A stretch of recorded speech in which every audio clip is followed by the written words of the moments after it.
Hi everyone, welcome to Thursday. And like we do every Thursday, we take a look at a share and do share and review. Today's no exception. I'm going to take a look at a SmartShare, and it invests into the US market. It's the S&P 500 ETF that we are going to take a look at. Reason I like it is because it's based in New Zealand dollars, so it means that you don't have to worry about those currency conversions or anything like that. Also, because it's based in New Zealand, it means that you're not going to be exposed to foreign investment fund rules or tax. And the other thing that I like about it as well is it is a pie. So that means it will be capped at a tax rate of 28%. If your tax rate is less than that, then your nominal tax rate will apply. However, if your tax rate is above 28%, then using investments like what Smart offer means that your tax is going to be capped at 28%.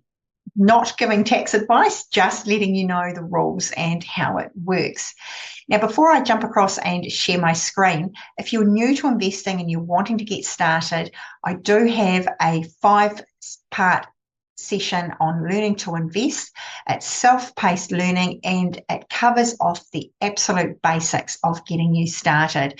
It does lean towards managed funds, which I believe are a very good place to get started in your investing career, and it will talk about the types of asset classes that make up a fund, talks about your risk profile and how to determine what is appropriate for you and what you can basically tolerate with the sleep at night test. I'll put the note or the link for this in the show notes, and I'd love for you to come across and take a look. Now, in the meantime, we'll jump across and have a look at USF. And just remember, though, that this is for education purposes only. I'm not giving anyone personalised financial advice. If you're wanting that, go and talk to your own financial advisor. Right, let's take a look. So you can see on the left here, it's the Smart US 500 ETF. So it mirrors the Standard & Poor's 500 index. However, it's based in New Zealand dollars. Now, if I zoom in here, you can see that we have had 5 weeks in a row that this market has gone up, which is absolutely phenomenal. A very strong sign. And in fact, it is now trading at all-time highs. They're at $21.36. If I click on all, you can see that. So it's been a very steady performer since this has been going. And as you can see as well by these Ds, it does pay consistent dividends every 6 months. However, if you're a regular follower of mine, I don't invest into shares purely for the dividends. That's just a byproduct. Right, let's go back to the 5-year chart. Now let's put our moving averages on and just see how this is actually looking. So we'll put on the 30 exponential. Here we go there, and the market's trading above that, which is a really good sign. And we will also go and put on the 15-week moving average. Right, there we go there. So the 15-week moving average, I mean, it had a phenomenal run basically since about the middle of May 2023. We had a phenomenal run up. And then it came down, and the market, if I zoom in, you can see that that 15-week moving average crossed through the 30 to the downside, and the shares were obviously trading below that. And that was around the end of April last year. It didn't take long and the market recovered. It went sideways for a few weeks, and then as you can see here, the blue line has popped up above that 30. So the 15-week moving average has come up through that 30-week moving average. And that was towards the end of June last year. Since then, we've been on a very, very strong run. We did see 5 weeks in a row of decline, starting around January this year. However, not at any stage did those moving averages cross to the downside.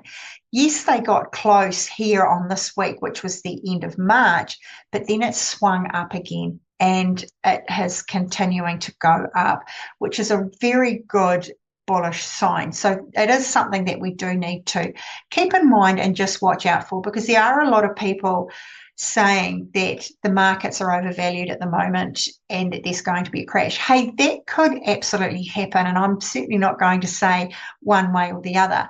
But just remember that markets can keep running stronger for longer than what you think. And the beauty about all-time highs like this is that more often than not, they go on to create further all-time highs.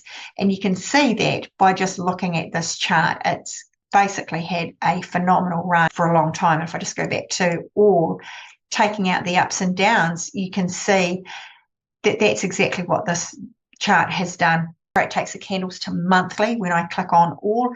However, not at any stage can we see those moving averages cross on the monthly charts. Let's jump to 1 year and see what's happened. Obviously, 1 year, there's a little bit more noise. Okay, and you can see that we had that really good, strong run up basically from about April last year. We hit that sideways patch, and then around January this year, it went down, but now it's crossed again, and this is beginning of April, it's crossed again to the upside. So that is a really good sign to see. I'll just go back to that 5-year chart. Now, even though this is based on the New Zealand market, one thing that I will always look at as well is let's see how much volatility there is. So I've got the ATR up. I've put the ATR over a 21 period. So because I'm looking at a 5-year chart, I'm looking at 1 week. So it's averaging out over the last 21 weeks. So we'll just take that figure, 0.56, and divide it by where the market is trading at the moment. And so we're talking about 2.6% volatility. So not a lot there at all, which is really good. I'll just take these moving averages off. And even though this follows the ETF, the S&P 500, I still use stop losses. So we'll just have a look for that as well. Here we go. We'll click on ATR trailing stops. And let's just put on take that to a 4 multiplier. So you can see on this chart here, I don't own this, by the way, just an FYI. If I go back to about August 2022, you can see the blue line, which was just flat. Then we started seeing these jump ups, which is great. However, where I'm holding my cursor now, which was end of March 2025, you can see the market fell before we started seeing recovery again. So that means that that share would have been taken out at around this point here, which is the end of March. If we got back in again, you can see that these blue lines start again. And so now the stop loss is at about $19.26. Now, if that is too far away for you, you can actually just modify it. And you could put that to, say, a 4.5% multiplier. And it would still take us out during that period there. But you can play with the ATR trailing stops by running it over the share that you're looking at and seeing, okay, how much room would I need to give my share to move before I would actually be stopped out or my stop would be hit. That's where using graphs like this are very, very good.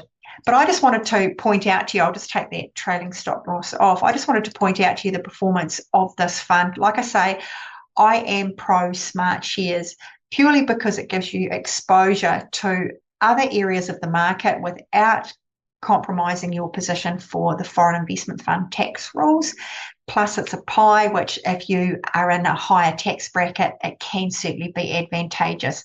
It does invest solely in the Vanguard with a little bit of cash there, which in the Vanguard then invests into the S&P 500 index. So you are doubling up on fees. However, those fees can certainly mitigate any potential tax obligations that you could be entering into without knowing. Plus, because of the pie status as well, you've got that 28% tax bracket. So do your own research and just make sure that what you're investing in is going to be right for you.